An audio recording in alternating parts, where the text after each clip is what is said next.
My opponent said that you can't see any animals in the wildlife, but when I went to Florida, that's all I saw. I saw like dolphins up on the shore. When I went parasailing in the boat, I saw the animals. And like Kennedy said, it's not always about seeing the animals, it's also seeing how they react in their wildlife.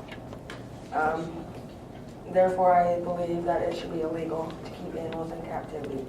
My teammates have said that killer's whale's professional name is orca, and that people think that because there is killer in their name that they must be known to kill. We have also said that places like SeaWorld and zoos feed their animals dead animals, and the dead animals aren't as good for the animals in captivity, and they don't give them the nutrition that they need. We've also said that there's no point to learn about animals in captivity because they act more aggressive while they're in captivity, and like Haley said, it's cheaper to go out and see them in their natural habitat.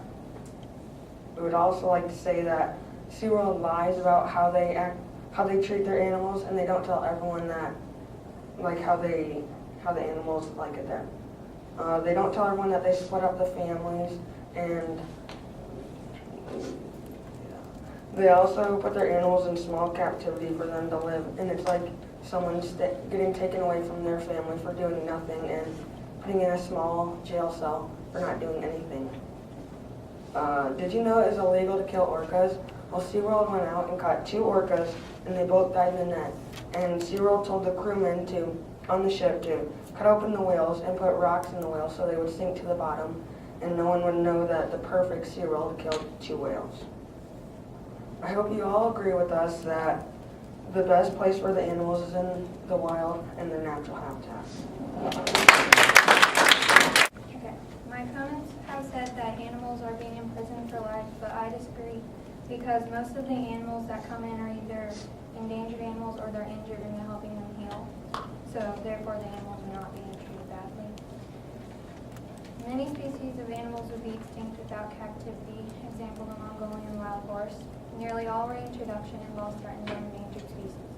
Reintroduction is where they take the hurt animals and once they're healed they release them back into the wild. Zoos and aquariums have helped many species with reintroduction. They're also a great place for family and friends to form a closer relationship and make memories. Zoos are entertaining and full of fun. The Meet the Animal shows are one of my favorite things about going to the zoo. I love seeing how the animals behaved around humans. Zoos are also a good place to learn information about animals you never see in the wild or animals you've never heard of. Based on my personal experience, interacting with animals is a great way to learn how they behave. Zoos increase kids' interest about learning about wildlife. The Association of Zoos and Aquariums has lots of programs and exhibits to help support the children in nature movement. Jobs dealing with animals are popular mainly because zoos help promote how much fun working with animals can be. They make learning enjoyable for kids who don't like the usual classroom setting. Zoos create memories, educate kids, and help endangered animals. All in all, zoos are a positive addition to community. They also have a powerful impact on kids and should not be closed down. If they were to close down, they'd be taking the happy memories of millions with them.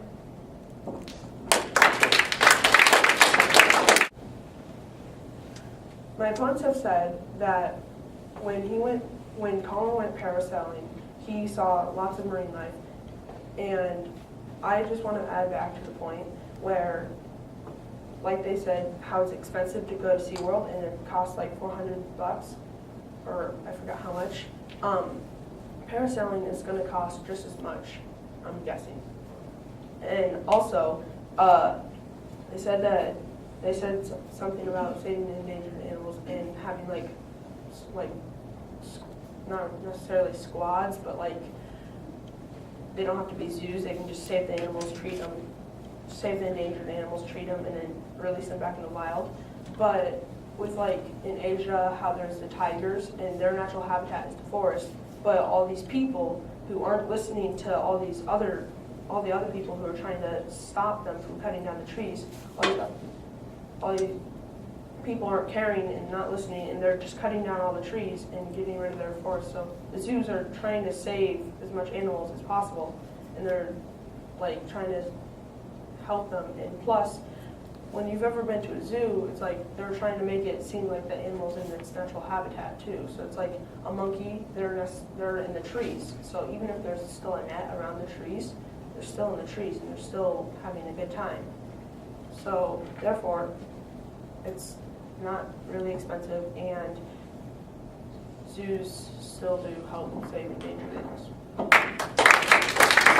I've said that zoos are not expensive, but for some families can't afford to go there, and zoos are pretty pricey compared to if you want to go on a whale or dolphin watch, which costs like $60. And my family has gone on one in North Carolina, and they saw a lot of wild animals and got to learn about them from there. So you can learn about them in their natural habitat, and you don't have to learn about them in zoos where they're held captive. My opponent also said that zoos help endangered animals, but like I said before, zoos don't have to have other animals that aren't endangered, and some endangered animals that are there, they keep their whole lifetime. They don't keep them there just to have them for when they're endangered, so that they can come back out when they're healthy again. They also said that animals are not treated badly there, but in a way they are, because they are held in a small area for their whole life. They also, at SeaWorld, they put chemicals in their water to make it so it doesn't get all gross, but it eats this animal's skin away, and that's not healthy at all for the animals. Also, my opponent said that parasailing is expensive, just as expensive as going to a zoo, but you don't necessarily have to go parasailing to see wild animals. That's just what he said that he's done, but you can always go see animals in their wildlife, and you don't have to go to zoos, because animals aren't going to act the way that they usually act in the wildlife. They're going to act differently because they are held in captivity. They aren't in their natural habitat, and they aren't around their family. SeaWorld says that these animals are a family, but it's actually a collection that's what people call it, because they take whales from other families and bring them together and call them a family. But in wildlife, that actually wouldn't be their family. They would have their mom and dad with them. And also, SeaWorld has taken away their babies. There was a documentary called Blackfish that talked about SeaWorld and how they treat their animals so badly. And this mom had a baby, and her baby was interrupting her during the shows or something. So they took the baby away from her and sent her to a different SeaWorld. And the mom was crying all night, and she got really depressed. And I just don't think that animals in captivity is as healthy as animals in wildlife, and that's it.